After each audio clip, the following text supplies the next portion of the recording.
Chris Parson, who is decommitted from Florida State, has now recommitted to Mississippi State. The Elite 11 finalist quarterback has been flipped by Mike Leach and Mississippi State. An intriguing flip, an intriguing landing spot for a very interesting quarterback. But what does this mean for Mississippi State, Mike Leach, and Chris Parson moving forward?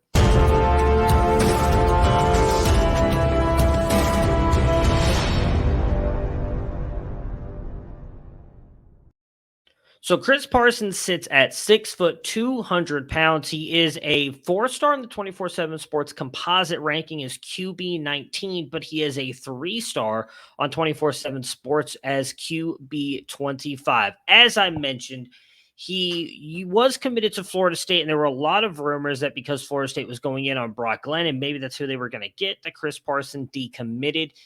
However, they did not get Brock Glenn as he goes to Ohio State. Chris Parson stayed decommitted and is now committed to Mississippi State. So what does this mean? What are the Mississippi State team getting here in Chris Parson? What is Mike Leach getting? A player who is extremely good at extending plays. What he's able to do outside of the pocket is incredible, and what he can do with his legs is incredible.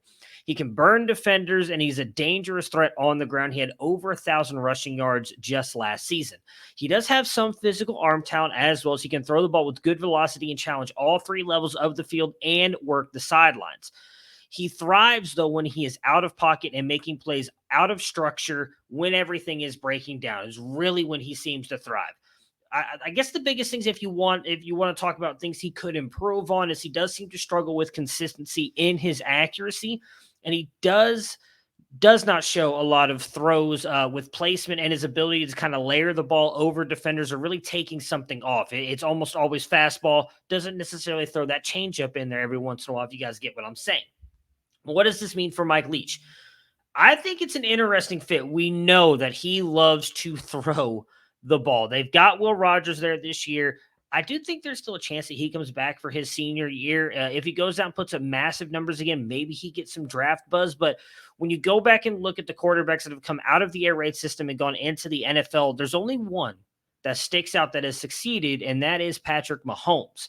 So it's going to be very interesting to see what happens with Will Rogers. If he goes on, I do think likely Chris Parson battles with Sawyer Robinson, and I don't know that he would beat Sawyer Robinson out right away. I do think Parson does have a chance to be better than Sawyer Robinson. So I do think he takes that starting job eventually. But I think the best thing for him going to Mississippi State would be to let Will Rogers stay for his senior year. He plays it out as Parson learns the system, and then he takes over as a sophomore and plays for whatever it is, 2 years, 3 years, however long he does before he goes into the NFL. But Mississippi State gets a really good, he's going to be a lot of fun to watch on Saturdays with what he can do extending plays with his legs, working out of structure, and especially with the way they love to pass the ball. It's going to be a lot of fun to watch him throw the ball with Mississippi State and Mike Leach. Guys, if you like this kind of content, hit the like button, subscribe to the channel. We would appreciate it. If you guys play any kind of college fantasy football, we have our Devy guide, our CFF guide, and our freshman supplemental guide, all available at campusdecanton.com. All of those links will be in the description. But you have yourselves a great day and a good weekend, and we'll